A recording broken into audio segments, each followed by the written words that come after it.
Friends, જય Shri Krishna. Welcome back to my YouTube channel Vraj Cook.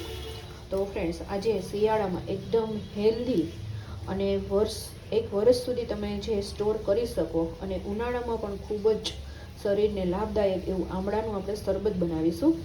તો એના માટે છે ને 2 કિલો મેં આમળા લઈ લીધા છે, પછી 500 ગ્રામ લીંબુ લઈ લીધા છે, 1 પૂણી ફુદીનાનો લઈ લીધો છે અને 200 ગ્રામ છે ને આદું લઈ લીધું છે.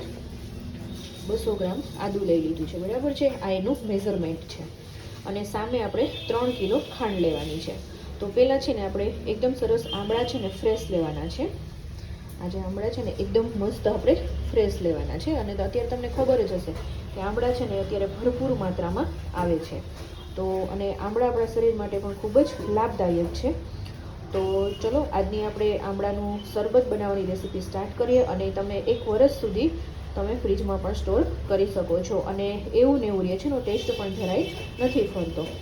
અને તો ચલો આજની રેસીપી સ્ટાર્ટ કરીએ ફ્રેન્ડ્સ. રેસીપી પસંદ આવે તો વિડીયોને લાઇક, શેર અને સબસ્ક્રાઈબ કરવાનું બિલકુલ ભૂલતા નહીં. તો પહેલાં છે ને આપણે આમળાના નાના નાના પીસીસ કરી લઈશું આપણે, અને લીંબુનું આપણે જ્યુસ કાઢી લઈશું. અને આમળા, ફુદીનો અને આદુ ત્રણેયને આપણે મિક્સરમાં ક્રશ કરી લેવાનું છે. રીતના છે ને આમળાના પીસીસ કરી લીધા છે. તો હવે એક આપણે બાઉલમાં આમળા નાખી દઈશું.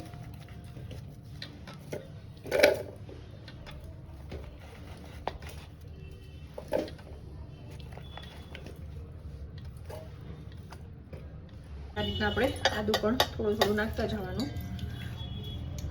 જો આ રીતના છે ને ફુદીનો પણ એડ કરી દઈશું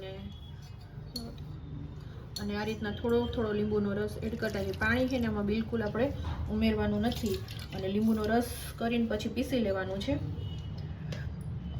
તો જો આ રીતના પીસાઈ ગયું હોય, 3 વસ્તુ આપણે મિક્સ કરી તેવી રીતના મિક્સ કરતી જવાનું. લીંબુનો રસ નાખવાનો અને હવે આ રીતના કોટનનું કપડું લેવાનું, નીચે તપેલી રાખવાની અને પછી રસ છે એ કાઢી લેવાનો.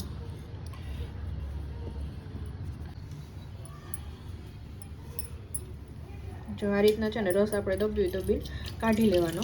પછી જો તમારે લીંબુનો રસ પીસવામાં ન પૂરો પડે ને તો આ રસ ઉમેરીને પણ તમે બધી વસ્તુને પીસી શકો છો.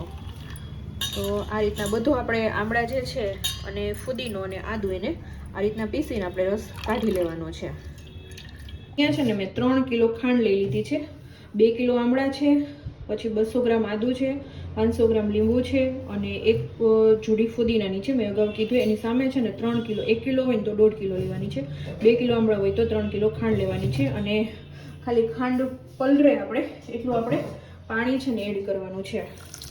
વધારે આપણે ઓગળી જાય ને તે એટલું પાણી, વધારે પાણી છે ને ઉમેરવાનું નથી.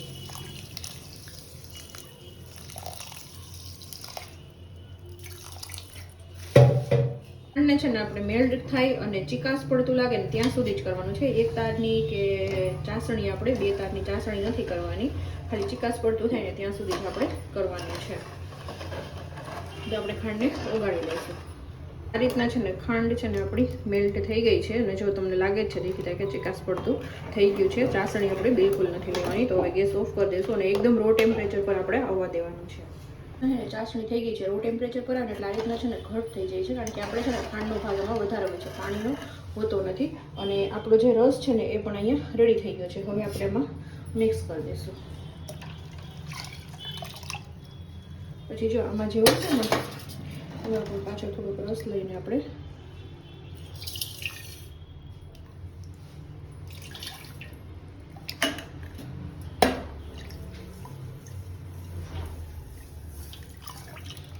મિક્સ કરી દઈશું બધું રસને આપણે. તો જો આ રીતના છે ને તમે મિક્સ કરશો ને એટલે જે એના ખાંડના જે ક્રિસ્ટલ હોય છે થયા હોય છે ને એ સરસ રીતે આમાં મેલ્ટ થઈ જશે અને આપણું જે શરબત છે રેડી થઈ ગયું છે. હવે નેક્સ્ટ કેવી રીતે બનાવવું ને એ પણ હું તમને વિડીયોમાં જણાવી દઈશ. અને આને જે પ્લાસ્ટિકની બોટલ હોય છે એમાં તમારે ફિલ કરી દેવાનું છે. આ જે છે ને એ ખાંડના જે ક્રિસ્ટલ થયા હોય ને એનું જ છે વ્હાઈટ. આવી રીતે મિક્સ કરશો ને એટલે સરસ રીતે મિક્સ થઈ જશે. શરબત બનાવવા માટે છે ને આપણે થોડું થોડું પહેલાં બંને ગ્લાસમાં શરબત એડ કરી દઈશું.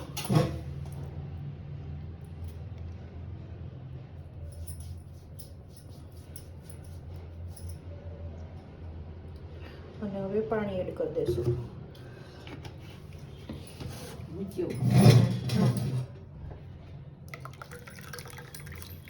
બસ આપણું શરબત છે રેડી થઈ ગયું છે. એકદમ પ્રોપર રીતે મિક્સ કરી દેવાનું.